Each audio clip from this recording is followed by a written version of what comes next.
Yes, सुन पा रहे हैं आप? जी सर। रजिस्ट्रेशन नंबर आपका 65 है। अभी आपका मॉक इंटरव्यू स्टार्ट होगा, तैयार हो जाइए, कंफर्टेबल हो। यस चलिए, सर। आपने 2009 के अंदर 10th किया, देन आफ्टर 11 में आपका सीनियर सेकेंडरी कंप्लीट हो गया और ग्रेजुएशन में आपने MLSU भरा है। क्यों? MLSU तो आपकी यूनिवर्सिटी जहाँ से आपने ग्रेजुएशन कर रखा है। जी सर, मैंने ग्रेजुएशन में सर एमएलएसयू यूनिवर्सिटी का नाम है उसमें करा था। किस में कर रखा आपने ग्रेजुएशन? ग्रेजुएशन मैंने सर बीए में कर रखा था। BA कर रखा। BA के बाद आपने 3 years LLB कंप्लीट की है। जी सर। ओके, और LLB में क्या परसेंटेज रहे आपके? 64.03। आर्ट्स के अंदर जब आपने ग्रेजुएशन किया था BA, उसमें क्या परसेंटेज रहे? ये में सर 57.89। 57.89। ओके, स्काउट में भी इंटरेस्ट रहा है आपका? जी सर। क्या सीखा आपने स्काउटिंग की लाइफ से? सर स्काउट में लोगों की मदद करना और सर वहाँ पे रह के पशु पक्षी और जो पर्यावरण है उनके प्रति प्रेम रखना वगैरह वो सब सीखा था सर। मैंने द्वितीय चौपान किया था सर स्काउट में। अच्छा भी लगता होगा लोगों की मदद करके, क्या कैसी फीलिंग आती है? इससे अच्छा लगता है लोगों के साथ जुड़ना, उनसे बातें करना, सहायता करना। कुछ एक दो एग्जाम्पल बताएं। सर इसमें जो स्काउट जो कैंप हुआ था हम्म सर, उसके तहत जो हमने सीखा था कि वृक्षारोपण वगैरह करना चाहिए, तो सर हम्म उसके तहत हम जो है हमारे गांव में भी और गली में प्रत्येक घर के बाहर हमने जो वृक्षारोपण वगैरह किया था। हम्म और उसके अलावा सर जो पशु पक्षियों के लिए जो परिंदे लगाते हैं, पानी व्यवस्था करना वगैरह सर वो काम किए थे सर हमने। चलिए, एक गली में एक फैमिली रहती है, जी उस सर। फैमिली के घर के आगे जस्ट आगे एक नीम का पेड़ है बहुत बड़ा, जी जिसकी जड़ें जो है वो फैमिली के उस मकान की नींव की तरफ आ रही है और वो जी उसको कटवाना चाहती है, जी वो फैमिली। अब आप चूंकि पर्यावरण संरक्षक की भूमिका अदा करने में भी यकीन रखते हैं, जी सर। तो ऐसी परिस्थिति में आप जाके उसको रोकेंगे या नहीं रोकेंगे? सर अगर सर वो समस्या ऐसी है कि उनके जैसे कि कई बार ऐसा होता है कि जो पेड़ों की जड़ें होती है वो पाइपलाइन में आ जाती है, उसकी वजह से पानी नहीं आ पा रहा है। हम्म तो सर अगर उसका कोई अल्टरनेटिव सॉल्यूशन है तो उस पर ध्यान देंगे, और हम्म अगर सर कोई सॉल्यूशन नहीं है तो सर उसको उखाड़ना पड़ेगा। तो मेरा यही निवेदन रहेगा उनसे भी कि आप इस ट्रक के बदले में और कहीं पे जो है वृक्षारोपण और करें आप। कुछ नियम बने हुए हैं क्या पेड़ों को काटने के रिगार्डिंग? जी सर, अगर न्यूसेंस के संबंध में तो सेक्शन 133 जो सीआरपीसी जो है हम्म उसमें ये प्रावधान किया हुआ है कि कोई डीएम एसडीएम या फर्स्ट क्लास जुडिशियल मजिस्ट्रेट वो सर वो आदेश दे सकते हैं। वो किसका आदेश दे सकते हैं? वो तो आदेश देते हैं कि कोई फॉलिंग ट्री है, जी कोई सर। पेड़ ऐसी हालत में जो कभी भी गिर सकता है, हाँ सर। तो उसको गिरवाने का आदेश देते हैं। वो क्या पेड़ लगाने का आदेश दे सकते हैं क्या 133 में? नहीं वो सर वृक्षारोपण के लिए तो सर वो आदेश नहीं देंगे, लेकिन इसके सर काटने के लिए भी अगर हम्म प्रोसेस बनी हुई है उसके तहत परमिशन लेनी पड़ती है सर, हम्म पेड़ को काटने के पहले। हम्म जी कौन सी परमिशन लेनी होती है और कौन से सर विभाग वो से? सर शायद पटवारी भवन से लेनी पड़ती है। पटवार भवन शहर में होता है? शहर में हम्म सर नगर निगम। नगर निगम होता है। चलिए, हमारे कानून के अंदर भी कुछ लोगों की मदद करने के प्रावधान है, लीगल एड के प्रोविजंस है। जी सर। कुछ जानकारी है आपको उनके बारे में? सर एक तो जो हमारा भारतीय संविधान है उसका आर्टिकल 39A जो है वो हम्म कह रहा है कि विधिक एवं निःशुल्क सहायता दी जाएगी। हम्म उसके उसके अलावा सर विधिक सेवा प्राधिकरण अधिनियम 1987 बना हुआ है। उसके अलावा सर जिला विधिक सेवा प्राधिकरण और राज्य विधिक सेवा प्राधिकरण है, वो भी सर सहायता देते हैं। ये और उसके अलावा सर सीआरपीसी के जो प्रोविजन है सेक्शन 04 उसमें भी बताया गया अगर सेशन कोर्ट के समक्ष कोई कार्रवाई चल रही है और हम्म अभियुक्त का प्रतिनिधित्व अगर एडवोकेट नहीं कर रहा है तो उसको भी विधिक रूप से सहायता दी जाएगी। और सर आर्टिकल 21 में इसको सर फंडामेंटल राइट भी माना था।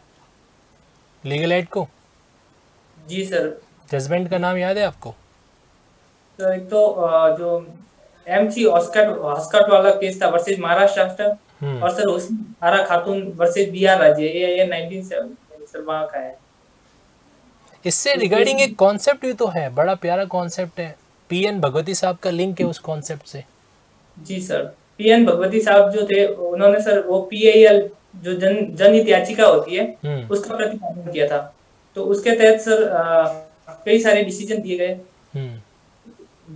उसमें सर जैसे कि ये सर लीगल हेड के संबंध में जो बंधुआ मजदूर थे उनको भी छुड़वाने का था। कई साल जो जेल में रह रहे थे अभियुक्त वगैरह उनको भी सर छुड़वाया था उसके दौरान। ये जो पीआईएल फाइल होती है जी ये इसका जिक्र कौन से प्रावधान में, कहीं पर कोई प्रावधान है क्या उसके तहत इस याचिका लगाई जाती है?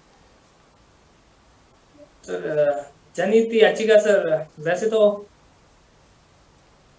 प्रावधान तो सर ये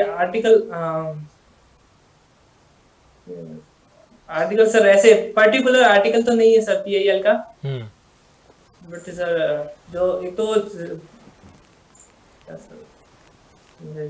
कहीं ऐसा तो नहीं है कि आर्टिकल 32 और 226 के तहत ही पीआईएल एक्सेप्ट की जाती है?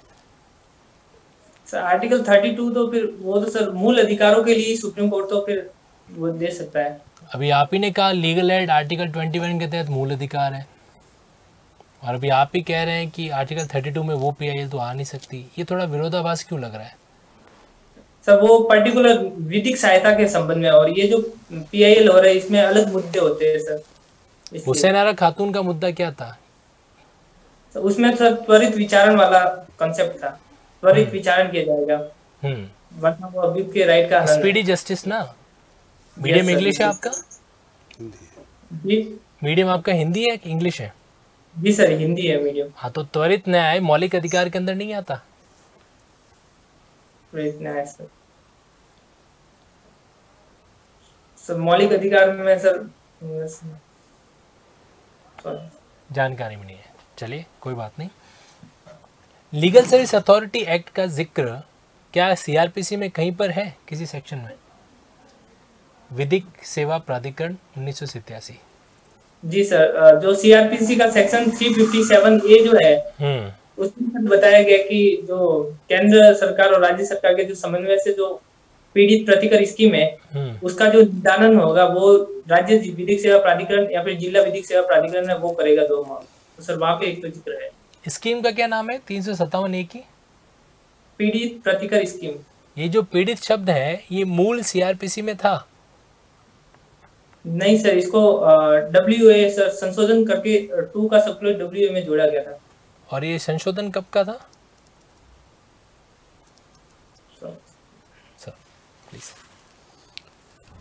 आपने कभी कोर्ट के अंदर लाइव कार्रवाई होते हुए देखा है? अभी कितनी बार गए हैं आप कोर्ट? सर कोर्ट का नॉलेज सर नहीं है मुझे, तो नहीं गया। अच्छा, लॉ अभी जस्ट आपने किया और आपके फर्स्ट अटेम्प्ट में जेएलओ में इंटरव्यू के लिए कॉल आ गया। अच्छा, तो पर आपने कोर्ट की प्रणाली तो पूरी समझ ही ली होगी। एक बार भी कोर्ट विजिट नहीं किया? आप देख के नहीं आए कभी? मूट कोर्ट वगैरह होते हैं, कभी अटेंड किए होंगे आपने? जी सर अटेंड किए थे, ऐसे तो कोर्ट विजिट करके आया हूं सर। हाँ, तो फिर आपने अभी बोला बिल्कुल भी पता नहीं है। मतलब सर वो प्रोसीडिंग में भाग ऐसे नहीं लिया, मतलब सर ऐसे कोर्ट में काम से खुद के जो पर्सनल काम होते हैं उससे सर गया था।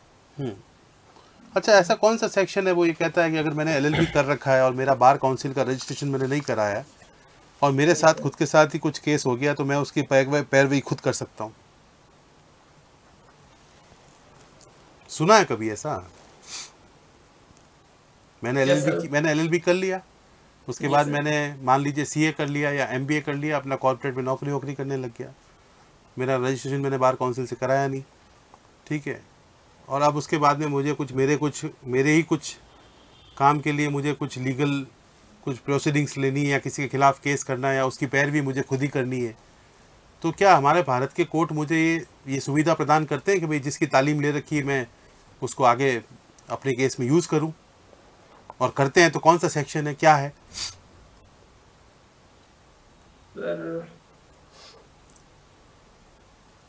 चलिए कोई बात नहीं। मुझे अधिकार में सर 302 सुनवाई का अधिकार है सर, मतलब कि कोर्ट में अगर कार्रवाई के लिए सुनवाई का अधिकार है सर, उसमें दे रखा है कि कोर्ट जो है सुनवाई के लिए किसी भी व्यक्ति को परमिशन दे सकते। श्योर हैं आप? 100% श्योर अबाउट इट? सर 302 में है मामले के संचालन सर परमिशन से। अच्छा, चलिए एक जनरल बात आपसे पूछना चाहूँगा मैं, आपने मूवी देखी थी जॉली एलएलबी? जी सर। उस मूवी के अंदर पीआईएल जो दाखिल की जा रही है वो डिस्ट्रिक्ट कोर्ट में दाखिल की जा रही है, डिस्ट्रिक्ट एंड सेशन कोर्ट के अंदर। जी सर।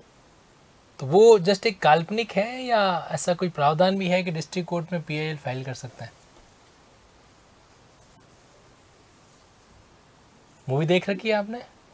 हाँ सर, मूवी में तो था। गौर किया था? जी सर, उसके बाद में देखने में तो डिस्ट्रिक्ट वाला। गौर किया था या नहीं किया था? ऑब्जर्व किया था आपने उसको, इस पॉइंट को? जी सर, पता था इस। हम्म बट सर वो मैंने जहाँ तक सुना है वो हाई कोर्ट में होती है सर, हाई कोर्ट और सुप्रीम कोर्ट। ठीक है मैम प्लीज। आपने अपने लिए जेएलओ की पोस्ट ही क्यों चुनी है? जेएलओ जो है वो विधि के क्षेत्र में एक सम्मानित जॉब है। इसमें जॉब सिक्योरिटी भी है और मेरा विधि में रुझान है, इसलिए मुझे ये मेरे लिए अच्छी लगी। आपको नहीं लगता है कि आप बहुत यंग हैं अभी और अभी आप कुछ और भी करना चाहें तो, क्योंकि लॉ के फील्ड में भी बहुत सारी चीज़ें हैं जो आप कर सकते हो, तो आपको नहीं लगता है कि इसकी बजाय आपको उन सब में ध्यान देना चाहिए? जी मैम, ये भी विधि के क्षेत्र से जुड़ा होने के कारण मुझे लगता है यहाँ का जो अनुभव होगा वो भी मेरे काम ही आएगा, और मेरे पास ये पहला अवसर है, इसलिए सर मैम मेरा ये रहेगा कि मैं इसमें ही करूँ। आपने बोला ये अनुभव भी आपको काम आएगा, मतलब आपकी फ्यूचर प्लानिंग कुछ और भी है? मतलब फ्यूचर प्लानिंग तो ये हो गया, लॉ के क्षेत्र में अगर इसमें अगर आप सही ढंग से काम करें तो इसमें भी प्रमोशन होता है, तो उसके लिए जो है मुझे लगता है ये सही है जॉब मेरे लिए। किस पद पर होगा प्रमोशन आपका? इसमें सीनियर लीगल ऑफिसर। और वो किस लेवल पे, किस ऑफिस में बैठता है, कुछ आइडिया है आपको? ये जो कलेक्ट्रेट ऑफिस वगैरह होती है वहाँ पे बैठते हैं। और आपकी जो पोस्टिंग होगी वो कौन से डिपार्टमेंट में होगी? कुछ 3-4 नाम बता सकते हैं? जैसे पीडब्ल्यूडी डिपार्टमेंट हो गया, शिक्षा डिपार्टमेंट हो गया, फिर उसमें हो सकती है। और 2 नाम भी हो गए, 2 और? तो और उसके अलावा सर ये जो नगर निकाय होते हैं उनमें भी होती है सर। नगर निकाय या नगर निगम क्या होता है, क्या वर्ड सही है? नगर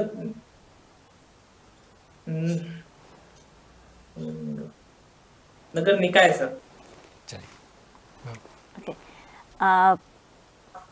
अपने बारे में ये बता दीजिए कि ऐसा कोई अब तक का आपका अनुभव रहा है जहां आपने कुछ ऐसा किया हो, स्काउटिंग को छोड़ करके, क्योंकि उसके बारे में हम ऑलरेडी सुन चुके हैं, जहां आपने कुछ ऐसा किया हो जिससे आपको लगता है कि हाँ आप आगे जाके कि न्याय के क्षेत्र में भी लोगों की मदद कर पाएंगे?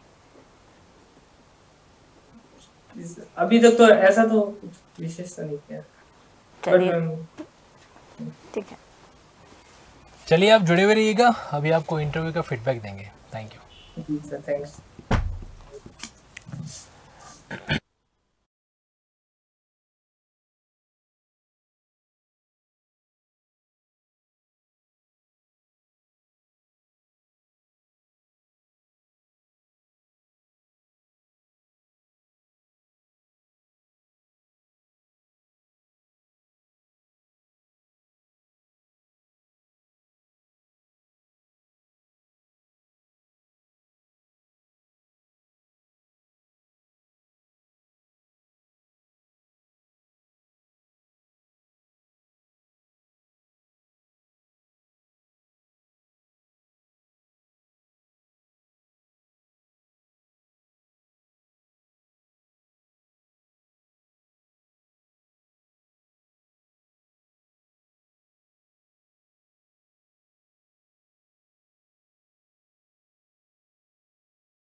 भगवान की पूजा के कमरे में बैठे हैं। कनेक्ट कीजिए। यस, पहले तो आपका नाम बताइए, गुड नेम क्या है आपका? कृष्ण कुमार पुरोहित। कृष्ण कुमार पुरोहित जी।